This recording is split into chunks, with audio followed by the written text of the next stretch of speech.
There is something called the Innocence Project where they use the main thing that they use is DNA. So this has kind of revolutionized criminal defense. It used to be that when you were talking about physical evidence left at a crime scene, so oftentimes the murderer will have left physical evidence at the crime scene. They will have left behind hair or blood, or if rape is involved, semen, whatever it might be. There's uh, part of their body is left behind, something from their body. And so it used to be you could only go so far with that. So like with blood, you could determine whether it was the same blood type as the suspect. You know, is it AB negative or whatever? That's as far as you could go.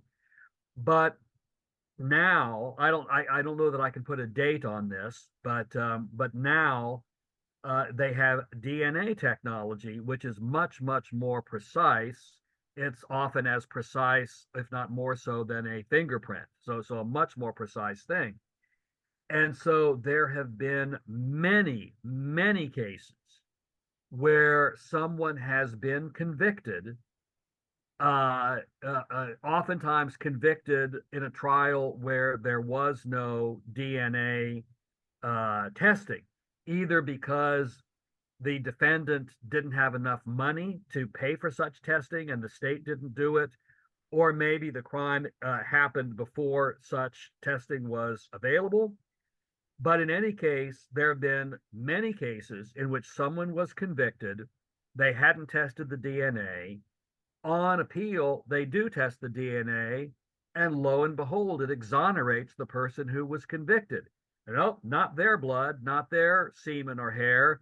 And look here, it matches that of some other known criminal who was on the loose at that time and in the area. So now we know who really did it. So I live in Indiana, but I live very near Illinois. So I get all the media like from Chicago.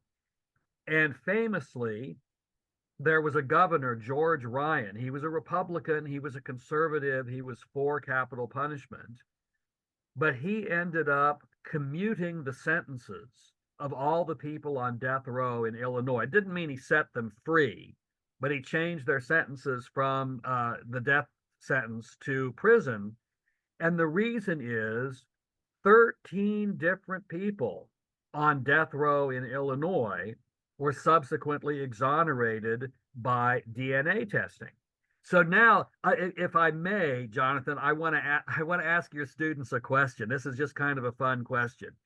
So here are all of these people who were convicted in a trial, found guilty, ready to be executed, and then the DNA conclusively proved they were not guilty.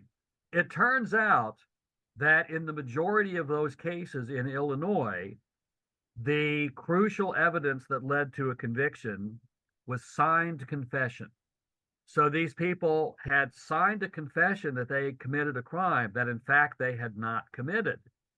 So what happened was at trial, they had said, we were beaten, we were tortured by the police, and that's why we signed a confession.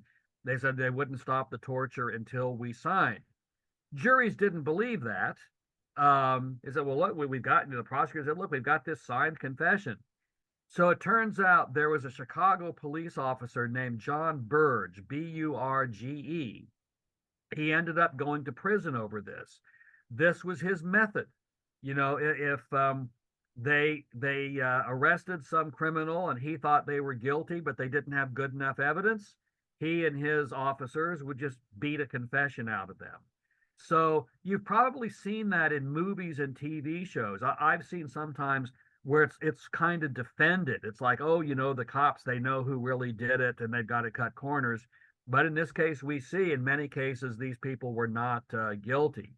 So yes, this is another objection to capital punishment that, I mean, obviously, any kind of criminal punishment, there's the problem that you might convict someone wrongly. Someone who is not guilty ends up being convicted.